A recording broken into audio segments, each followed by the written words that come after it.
In many ways, 6th and Market is a metaphor and a symbolic intersection for San Francisco. Now, all of us in our life experience pain, and that pain gets expressed in multiple ways.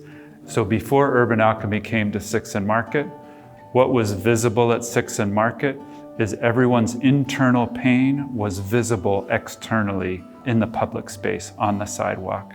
Whether or not that was an unhoused individual, someone experiencing addiction, someone who's walking to work who's completely unconscious of everyone who's around them because they're so caught up in their own work.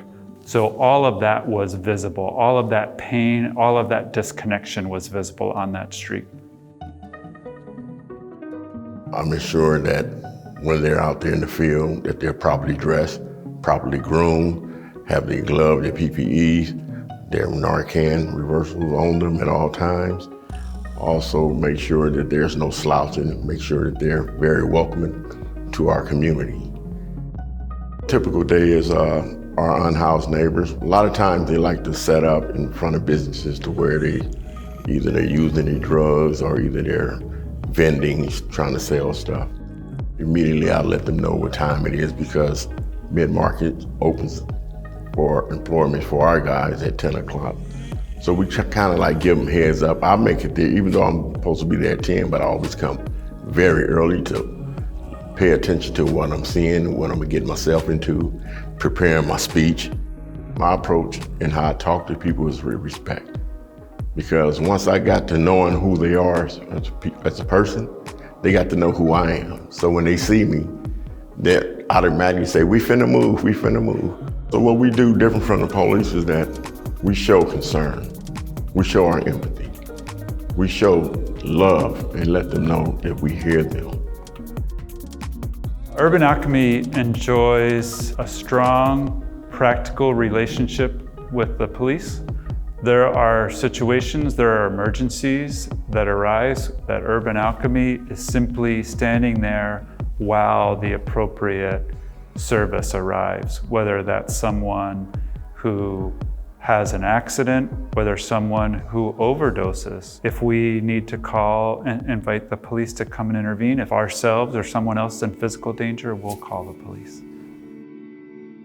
We don't never tell nobody, you gotta leave, it's time to go and all like that. We don't do it like that. You know, walking through options. Some want it and then some that don't. The ones that don't want it, they'll walk away. Sometimes you have one of the neighbors come through that's very irritable to the customers that are trying to go to Supreme. And I have a conversation with them, they'll leave, they come back, do the same thing. And that's when I come out the pocket with the peace offering and let's go buy you something to eat. And then they'll go for that and give them something to eat and they'll cry and say thank you. And so I had to tap into what's wrong with him. Why is he bothering everybody in the line? He wants some change. I have it. Every day I get a pocket full of ones and I give it. And they love it and I love doing it. Because I do have that empathy for people. When I observe people, not judging, but just trying to get an understanding and knowing that this is what that person might want. It's my job and I love what I do, helping people. And that's just me. And I give that to my employees, my teammates. That compassion, that love and respect. We can only do what we can do. And I think we do the best of what we can do. We're not the police and we're not security. We're just safety and service. And I appreciate you.